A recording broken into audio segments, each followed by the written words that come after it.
Tonight, the Australian stock market sheds $90 billion as the conflict in the Middle East sends oil prices skyrocketing.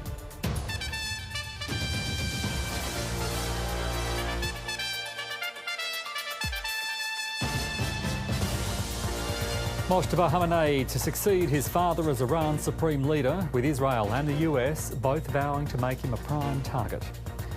2 Australian men jailed for 16 years in Bali for the murder of a Melbourne father in a villa on the island last year. And this season's Muster Dog champion on discovering her passion and purpose on farm.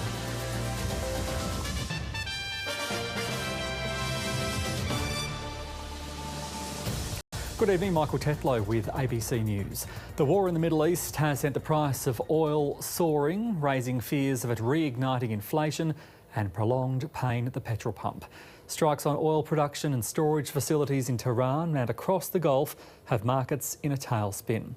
Australia's had its worst day on the ASX since Donald Trump's so-called Liberation Day, the sharp sell-off shedding $120 billion at one stage.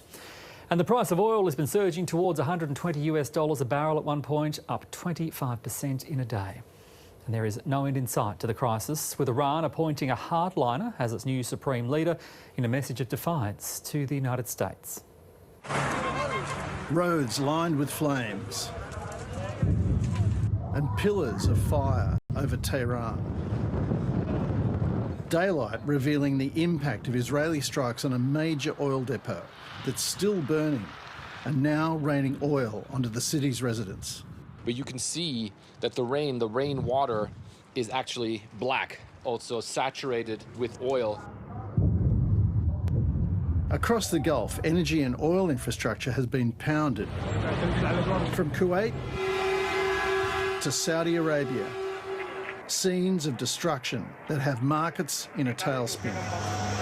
And the price at the pump rapidly ticking up.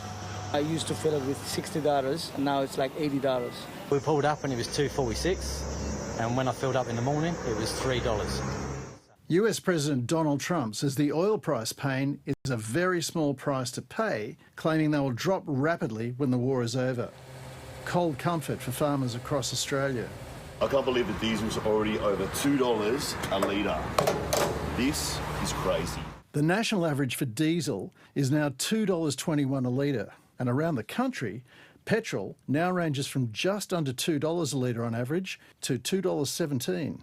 Every action is possible is being taken to help Australians and Australian farmers and Australian industry. It's not unusual for markets to act and behave like a deer in the headlights, waiting for the train to hit.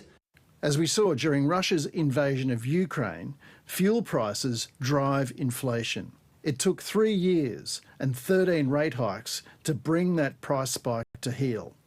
We're also seeing higher prices for gas, for LNG, and this is causing concern that electricity prices are going to increase and skyrocket again in Australia. National Australia Bank is predicting that this oil supply shock could send inflation up to 5%. This creates an enormous dilemma for the Reserve Bank. Higher fuel and electricity prices takes money out of people's pockets, reigniting the cost of living crisis. But it may be forced to jack up rates just to keep inflation in check. A bitter pill for the nation's more than 3 million mortgage holders. Ian Verrinder, ABC News. There are concerns the war could run longer, with the regime selecting a hardliner as the nation's new supreme leader. Ayatollah Ali Khamenei's son has been named as his replacement, an outcome the US president had warned would be unacceptable. Celebrations on the streets of Tehran. Supporters of the Iranian regime heralding the appointment of a new supreme leader. More than a week after Ayatollah Ali Khamenei was assassinated, his son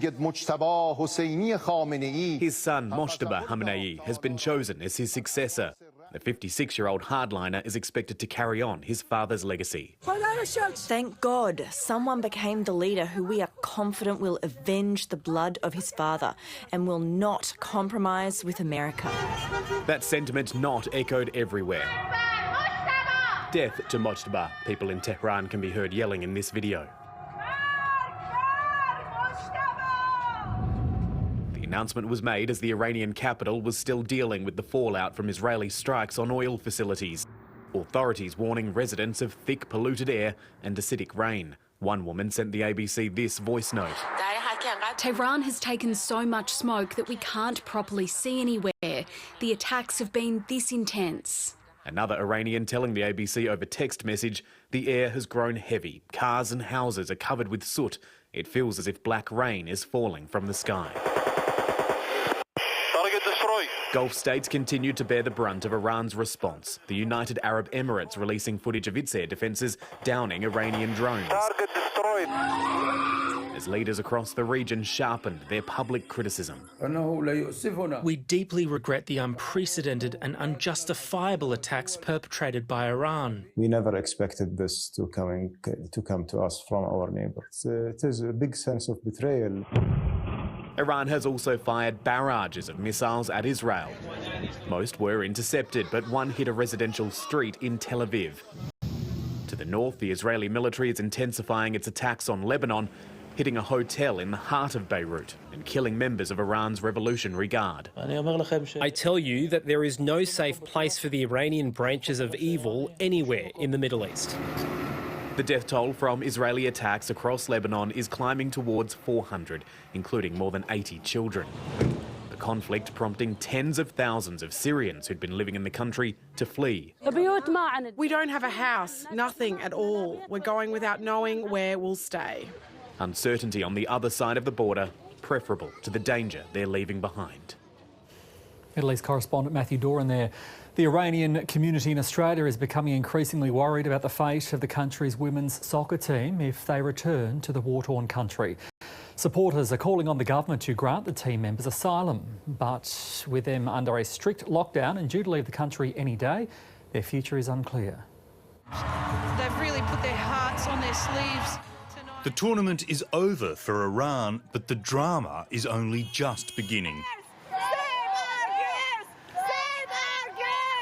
Supporters surrounding the Iranian team bus as they leave their final Asian Cup match on the Gold Coast, warning they could face punishment if they're returned home. The fears arose after this moment. What's being viewed as a silent protest when players refused to sing the national anthem in their opening match. The reaction from the regime was scathing. Traitors during wartime should be dealt with severely, this state media presenter said. So we don't know if these girls are going to be arrested, if their family is going to be under more pressure, if they're going to be executed, if they're going to be sexually assaulted. Our responsibility now is to continue to work as hard as we can on the AFC, FIFA and also the Australian government to ensure that every bit of pressure is applied to make sure that the players are safe. The exiled Crown Prince of Iran, Reza Pahlavi, has also weighed in, writing, "I call on the Australian government to ensure their safety and give them any and all needed support." If asylum is requested, I have confidence that the government will give it due consideration. Decisions on visa matters are made by Home Affairs, and where it's appropriate to do so, we'll be providing further information. The players have been kept under a strict lockdown, so it's uncertain whether they want to seek asylum in Australia.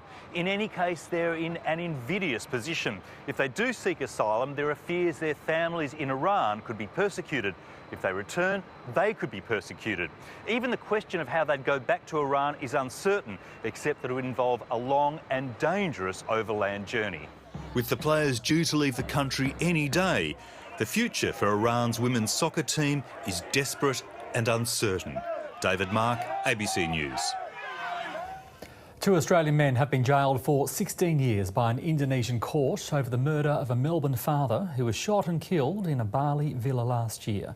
32-year-old Ivan Radmanovic was killed when 2 masked gunmen, Melvin Koskad and Paya E. Middlemore Tupou, stormed the villa in the middle of the night in June. Mr Radmanovic was staying at the villa with family as part of birthday celebrations for his wife. At trial, the 2 attackers told the court they'd been sent by an unnamed Australian to threaten another man in the group. Tupou confessed to shooting Mr Radmanovic, having mistaken him for the other man. A huge blaze has engulfed a building at Glasgow Central Station, causing it to partially collapse. The fire started at a vape shop, with flames spreading to Scotland's busiest station.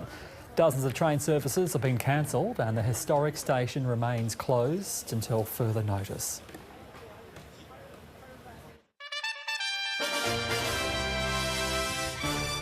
Hundreds of remote Northern Territory residents could be stranded in Darwin for weeks because of flooding. In Katherine, the road to recovery is slowly reopening as locals assess the damage of a wild weekend of rain. The destructive power of a once-in-almost 30-year flood. Fences mangled and debris by the truckload. It just kept coming in, into the shed, into the house, into everywhere. Water ravaged Dave Sherry's home, rushing through at head height, gutting his electrical business. Financial cost will be significant, but yeah, it's not the end of the world. I bought here knowing it was in flood zone. I don't expect any support or anything. A small army of unpaid volunteers working on the mammoth cleanup. This is the worst spot I've seen. Among the helpers, local businessman Trent DeWitt, whose flood updates on social media have been a lifeline for many in Katherine. So the river's broken its banks on O'Shea. After 3 days with no food and a boil water alert affecting thousands of residents, the only supermarket in the region finally reopened its doors, only briefly, this afternoon. The cleanup will be a long road ahead, made more difficult with the town's only tip out of action for the foreseeable future. Authorities say skip bins will soon be placed around the town for destroyed white goods and furniture as locals clean out their homes. In Darwin, hundreds of remote residents who had to be flown to safety are gearing up for a weeks-long stay in emergency accommodation. We've got them sheltered for the short term. We've got them provisions provided for them for short term in Darwin, Katherine and Madaraka. But the long term will come up in the recovery phase. With more than 100 millimetres of rain over Daly River in just 2 hours this morning, the emergency risk is still rising with the river. James Elton, ABC News, Katherine. Meanwhile, roads are being cut, rescues carried out and evacuations ordered after heavy rain lashed much of central and southern Queensland. An emergency alert is now in place for parts of the Fraser Coast, North Burnett and Central Highlands. And there are now fears the Burnett River could reach the major flood level at Bundaberg by tomorrow night at a level similar to the 2010 floods. Trapped by a creek that has become a torrent west of Gympie, a man sits precariously on the roof of his car. Fortunately, swift water rescue teams were able to reach him. As a huge band of rain swept down from the north, his was not the only rescue. The 2 occupants of this car in Bargara were also removed safely. The driver was fined. Think about it through the eyes of those emergency services personnel. They got loved ones too, and anything you can do to stay out of harm's way helps everyone. After 66 millimetres fell in an hour, residents of Sapphire in the Central Highlands woke to an eerie sound.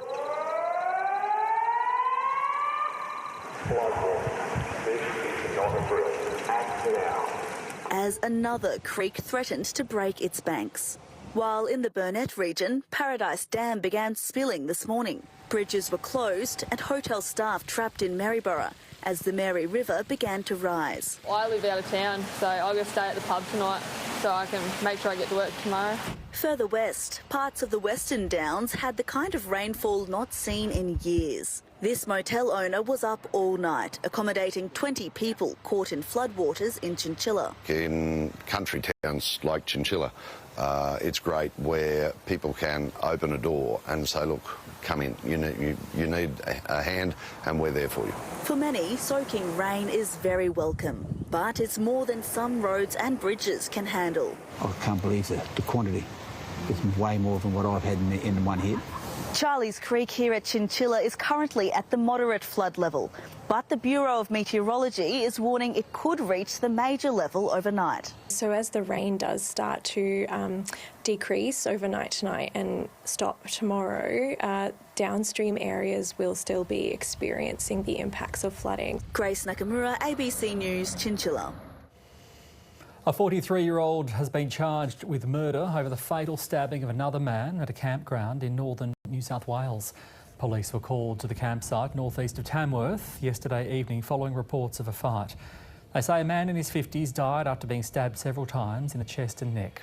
Daniel Mark Kilcarey was arrested on the spot and did not apply for bail. The males were known to each other. This was not a random attack or a random incident. They were in the camp area at the time. The Victorian Government has once again been forced to defend its response to rising knife crime following the alleged murder of Good Samaritan Aidan Becker. A fourth person has now been charged over the 22-year-old's death. Meanwhile, 2 people were hospitalised after a machete attack in Melbourne's CBD.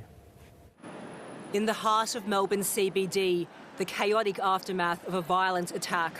A man and woman, both in their 20s, rushed to hospital after another man allegedly slashed them with a machete, just days after a knife attack claimed the life of Good Samaritan Aidan Becker.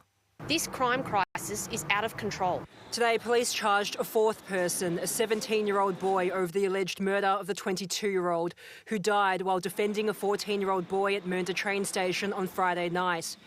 The case against the 4 attackers, aged 16 to 18, now set to become a major test of the state government's new adult time for violent crime laws. Children as young as 14 who commit some of the most serious violent crimes, including murder, will face adult courts, they'll face a jury, they'll face adult sentences. On Friday, in a separate incident, police also arrested a group of teenage boys, seizing several weapons, including 2 machetes, a meat cleaver and a carving knife near Melbourne's Moomba Festival. There was one isolated incident, and of course one is one too many, but overall it's been a really good weekend. The recent incidents putting Victoria's machete ban into sharp focus and again raising questions about the efficacy of last year's $13 million disposal scheme. The machete bins are a complete waste of money. They are an insult to the Victorian taxpayer, but more importantly, they are an insult to every victim of crime in this state. I don't think any efforts to drive down crime are a waste of money. In a bid to address the root causes of violent youth crime, the government has announced its new violence reduction unit will now be deployed to Mernda. There's no one single policy or program that's going to deliver a reduction in crime. It's about that comprehensive suite of programs. The earlier you get to these young people, the more chance you have of getting them onto positive pathways. Leanne Wong, ABC News, Melbourne. Visitors to Victoria's Great Ocean Road will soon have to pay to see one of its greatest natural wonders after the state government announced plans to charge a tourist tax to see the 12 Apostles. It also plans to introduce a booking system to manage visitor numbers and avoid local facilities becoming overrun during peak times. Tourists have been flocking to the 12 Apostles for generations to take in the beauty of Victoria's rugged coastline. But now they'll have to pay for the privilege. Now we have to travel all the way here and then pay an extra fee as Australians. I think that's unfair. We all need to contribute towards our beautiful national heritage, whether we come from far or near.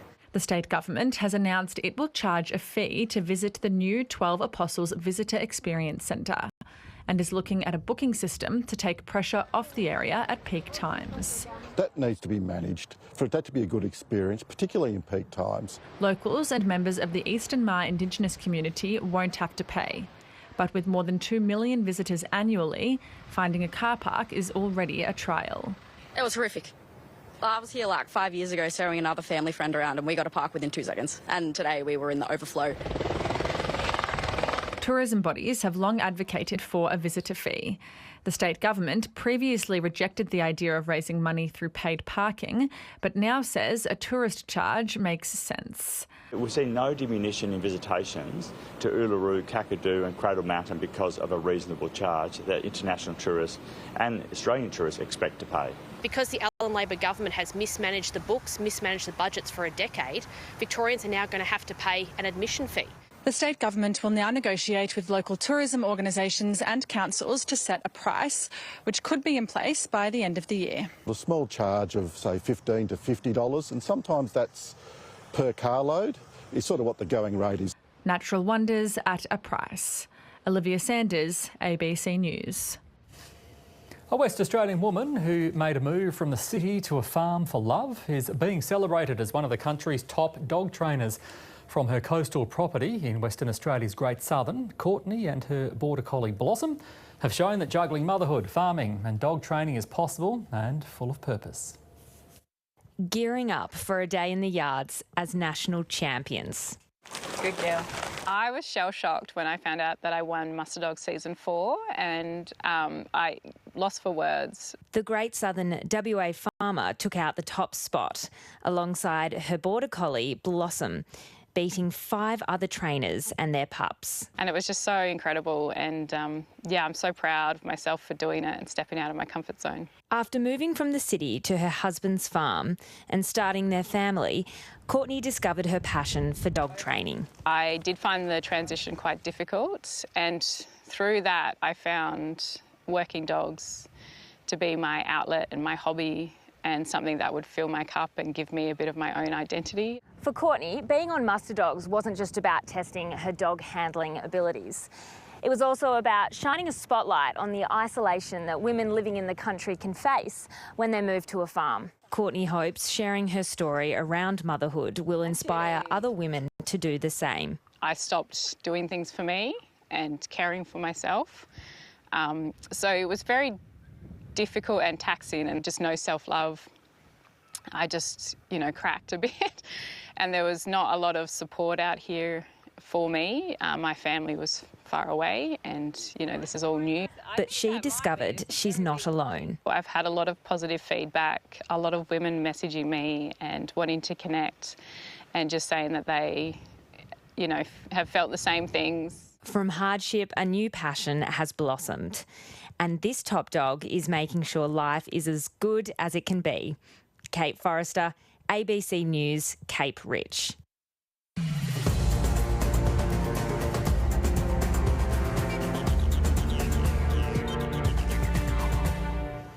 The Matildas say they are frustrated with their performance in their final Women's Asian Cup group game, which has forced them to travel back to Perth for the knockout stage. Their 3-3 draw with South Korea and Sydney last night means they finished second in their group and will face either China or North Korea in the quarterfinals. The Matildas are on the move again. Second spot in the group meant a 5-hour flight to Perth instead of staying in Sydney. We're professional footballers. We know how to recover, to travel. We do it all the time in Europe. There's no time to dwell on the frustration of the draw with the quarter-final quickly approaching. We needed more goals. We didn't get them and, we're going another route. Simple as that. Yu Jong driving into space. Australia needed to win to top the group, but the visitors struck first. And it's a dream start. The Matildas had a strong finish to the first half to take the lead. First time finish, and she does so with aplomb. But that momentum didn't continue, with South Korea scoring 2 quick goals after the break, and the Matildas threw away chances to hit back. We didn't manage the moments well with the ball. That's the honest truth. Defender turned midfielder Alana Kennedy scored a late equaliser, her 4th goal of the tournament. I think you saw the Matildas' mentality at the end of the game, which is really pleasing. We'll bring that into the next match. Steph Catley left the field early with a concussion and would be a big loss if she's ruled out. A tournament record crowd of over 60,000 people attended, with many fans likely to miss out at the 20,000-seat Perth Rectangular Stadium for Friday's quarter-final. Amanda Shalala, ABC News, Sydney. Dockers Vice-Captain Andrew Brayshaw says the players are full of confidence they can achieve something special together ahead of their season opener against the Cats in Geelong. Fremantle has had a setback with Michael Frederick ruled out of Saturday's clash with a leg problem. But a host of their players having committed to long-term deals with the Dockers, they believe they are capable of achieving big things together. I don't think we all would have signed on if we didn't think that the next couple of years are going to be really exciting. In terms of external expectations, we try not to read it into it too much, but we're definitely aspiring to go further than we did last year. Rugby League star Zach Lomax has turned his back on the NRL, switching codes to sign a 2-year deal with Super Rugby's Western Force. It comes after Lomax settled his legal dispute with Parramatta, which barred him from returning to the NRL without the Eels' consent before 2028. In the wake of the postponement of his move to breakaway competition R360. It makes Lomax eligible for the Wallabies at next year's Rugby World Cup and follows extended discussions between Lomax and the Force. He came here with us, spent a few days with us here last year with his partner Kayla. and we continue to work with him, and over the last little bit, and he's been really, really engaged, so we're pretty excited about this announcement. Australian Grand Prix CEO Travis Auld says there's been no indication given from Formula One that Melbourne may have to host an additional race this season with the rising conflict in the Middle East. It hasn't taken long for organisers to begin the 8-week pack-up of the Albert Park circuit following yesterday's Formula One season opener. There are growing concerns about the viability of upcoming races in Bahrain and Saudi Arabia next month as the conflict in the Middle East continues. Formula One is expected to make a decision after this weekend's China Grand Prix. From my perspective, F1 hasn't approached us about a second race. In fact, they haven't made any announcements about the cancellation of existing races, and so for us it's business as usual until something changes. India has become the first nation to win back-to-back T20 Men's Cricket World Cups with a 96-run win over New Zealand in the final in Ahmedabad. Sanju Samson top scored with 89 as the home team posted 5 for 255. The Black Caps were dismissed for 159 as India won the tournament for a record third time. A star-studded Japan team has survived a scare from Australia in the World Baseball Classic group game in the Tokyo Dome. In front of Japan's Emperor Naruhito, Australia hit 2 home runs in the 9th inning to narrow the deficit to 4-3. The home team held on to book its place in the quarterfinals, while Australia will have another chance to qualify. Opening ceremony, flag bearer Ben Tudhope has won Australia's first medal at the Milano Cortina Winter Paralympics. The 26-year-old from Sydney finished second in the final of his category of the snowboard cross, with Italian Emanuele Peratona winning the gold. It came after the 2022 bronze medalist Tudhope had injured his shoulder earlier in the competition. There was a small expectation of medaling here, and so, yeah, to get that dream done and dream come true is absolutely amazing.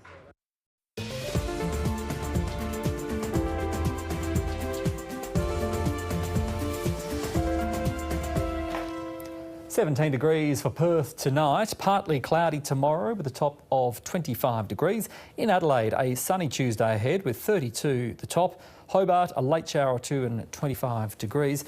In Brisbane, a shower or two coming up with 29. Sydney, a shower or two as well. That should clear up though as the day goes on. 20 overnight, 27 tomorrow. Canberra, mostly sunny and 29. It's going to be 29 too for Melbourne, but cloud about. That'll clear up as the day goes on. In Broome, mostly sunny and 33. Darwin, showers about. They'll ease off though, 31 degrees the top. Alice Springs, sunny and 33. Should be some rain about for Cairns and Townsville. And that is ABC Late News to the moment. I'm Michael Tetlow. Thanks for your company. Bye for now.